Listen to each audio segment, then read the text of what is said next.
ಇದು ಸುರಭಿ ವನ.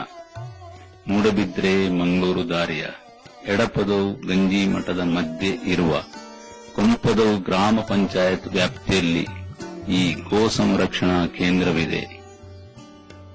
ದೇಶೀಯ ತಳಿಯ ಗೋವುಗಳು ಹಿಂದೂಗಳಿಗೆ ಅತ್ಯಂತ ಶ್ರೇಷ್ಠ ಹಾಗೂ ಪೂಜನೀಯವೆನಿಸಿದೆ.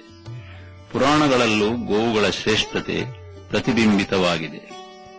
ಪೂಜ್ಯ ಗುರೂಜಿಯವರಾದ ಯೋಗಾಚಾರ್ಯ ಶ್ರೀ ದೇವದಾಸರಾಯರ ಪ್ರಕಾರ ಭಾರತೀಯ ಗೋವುಗಳು ಮಾತ್ರ ಸೂರ್ಯನಿಂದ ಕಿರಣಗಳನ್ನು ಹೀರಿಕೊಂಡು ಮಾನವನಿಗೆ ಉಪಯುಕ್ತವಾದ ಸ್ಪಂದನಗಳನ್ನು ಹೊರಸೂಸುತ್ತವೆ.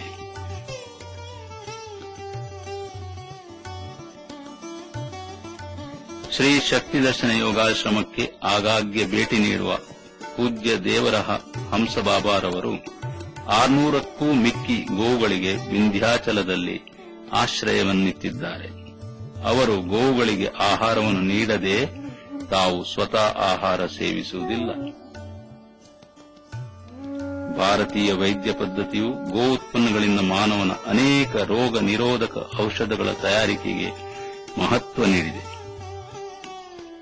ಮಾನಸಿಕ ರೋಗಗಳಿಗೆ ಈ ಗೋವುಗಳ ಸೇವೆಯಿಂದ ತುಂಬಾ ಉಪಶಮನ ಸಿಗುತ್ತದೆ ಎಂಬುದು ಗುರೂಜಿಯವರ ಅನುಭವ.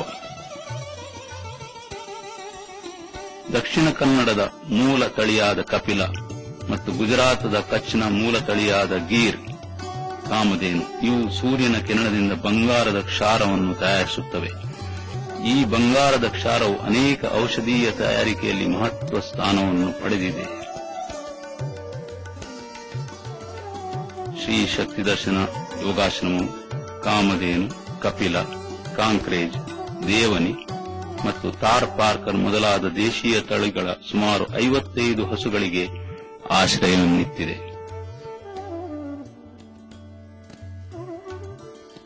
ಕರ್ನಾಟಕ ಸರ್ಕಾರವು ಆಶ್ರಮದ ಈ ಪ್ರಯತ್ನವನ್ನು ಗುರುತಿಸಿ ಸುಮಾರು 20 ಎಕರೆಗಳಷ್ಟು ಜಮೀನನ್ನು ಗೋವುಗಳ ಅಭಿವೃದ್ಧಿ ಮತ್ತು ಸಂರಕ್ಷಣೆಗಾಗಿ ನೀಡಿದೆ.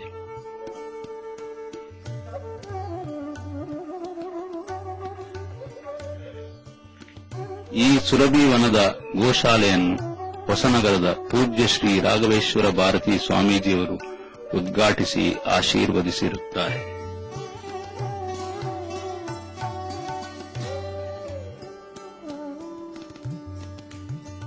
ಗೋವುಗಳ ಸಂಖ್ಯೆಯನ್ನು ವೃದ್ಧಿಸುವುದು ಹಾಗೂ ಕಸಾಯಿಖಾನೆಗೆ ಹೋಗುತ್ತಿರುವ ಈ ಮೂಕ ಜೀವಿಗಳನ್ನು ರಕ್ಷಿಸುವುದು ಸುರಭಿ ವನದ ಉದ್ದೇಶವಾಗಿದೆ. ಸುರಭಿ ವನವು ಎಲ್ಲಾ ದೇಶೀಯ ತಳಿಯ ಗೋವುಗಳಿಗೆ, ಹೋರಿಗಳಿಗೆ, ಕರುಗಳಿಗೆ ಹಾಗೂ ಮುದಿದನಗಳಿಗೆ ನಿಸ್ವಾರ್ಥ ಸೇವೆಯನ್ನು ಗೈಯುತ್ತಿದೆ.